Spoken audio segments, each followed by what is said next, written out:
Bé, doncs encarem la tercera etapa de la PCR, és una de les etapes més llargues de la cursa. És una etapa en la que es pot gaudir molt de l'alta muntanya, passem per zones molt boniques i que no hi ha una dificultat tècnica molt alta, més que no sigui la que passem molta estona per sobre de 2.000 metres i per camins que al final són d'alta muntanya, però no tècnics ni perillosos en cap moment. Comencem l'etapa des de Guils de Cerdanya.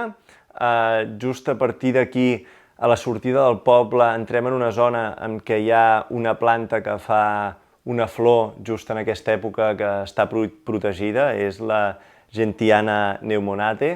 i bé, si la veieu, doncs us demanem que no la toqueu, i òbviament que no l'arrenqueu perquè està protegida i ens deixen passar sota aquestes condicions. Bé, doncs aquesta primera part, de fet tota l'etapa segueix el mític GR11, o sigui que anireu seguint les marques en tot moment. Pugem per un camí fàcil que ens porta fins a una pista que és l'estació de Guils Fontanera, creuem per allà, seguim, i després arribarem a una altra pista que sí que la seguirem aquesta durant uns 500 o 600 metres, i després sí que ja agafem un corriol una mica més pedregós a mig del bosc, amb una mica de puja i baixa, que ens portarà fins al refugi de Malniu, un refugi molt bonic que s'hi pot arribar amb cotxe, i que serà el primer avituallament d'aquesta etapa tan llarga. Aquí estem al quilòmetre 9 i bé, tenim aquest primer avituallament i és important que tingueu en compte que d'aquí fins a Angolestés, és a dir, al quilòmetre 35 de l'etapa, no hi ha cap punt d'accés amb cotxe que sigui fàcil. És una etapa en la que els accessos són molt difícils i això ens porta a que és una etapa que hem d'anar molt en compte amb els temps de tall, és una etapa llarga, que es fa tard a la tarda, que les tempestes de tarda són sempre un risc, ja us ho direm durant el briefing si hi ha risc o no, però és una etapa que hem de tenir en compte, són molt importants aquests temps de tall, sobretot en el següent tram fins a Cabana d'Esparvers,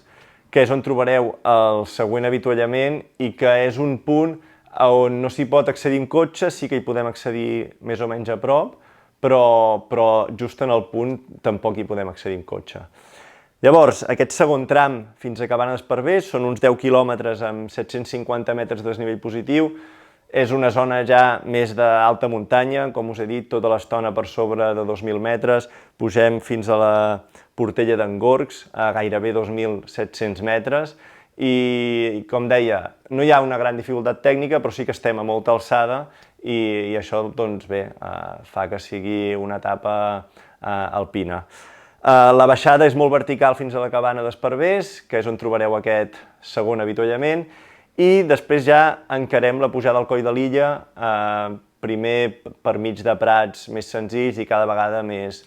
pedregós, fins al Coll de Lilla, que és el punt d'entrada a Andorra. Aquí sí que us recomanem tancar les dades del mòbil, perquè Andorra no està a la Unió Europea i les tarifes de dades són molt altes. Això sí, si us plau, no pareu els mòbils, necessitem que els tingueu engegats sempre per si us hem de comunicar qualsevol cosa, qualsevol emergència. Per tant, sí pareu les dades, però que el telèfon segueixi connectat i amb cobertura sempre que n'hi hagi, òbviament. I del Coll de Lilla, doncs res, una llarga baixada fins a Encamp, però sí que amb diferents seccions. Una primera part fins al refugi de Fontverd, estem a la vall del Madriu Perafita Claró, és patrimoni de la UNESCO, és molt bonic, i és anar seguint el riu, que si teniu energia doncs és una baixada que es pot gaudir molt. Al refugi de Fontverd trobareu el tercer avituallament. És un avituallament que l'han pujat 5 quilòmetres caminant, per tant tampoc hi ha accés amb cotxe. I a partir d'aquí una primera part també mig pedregosa per pujar al Coll de Jou i ja sí que baixada per un camí més fàcil i planer fins a l'estany d'Angolestés. l'estany de Colesters el resseguireu per una pista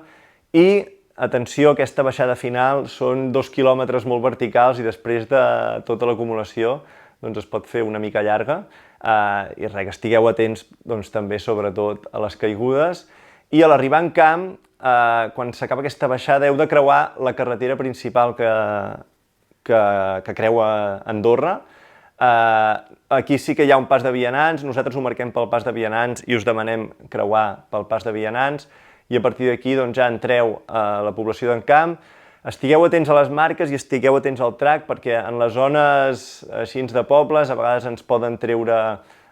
les banderoles i res, si esteu atents al track no tindreu cap problema per arribar fins a la línia de meta que està davant del complex esportiu i res, allà us esperem per celebrar l'entrada a Andorra.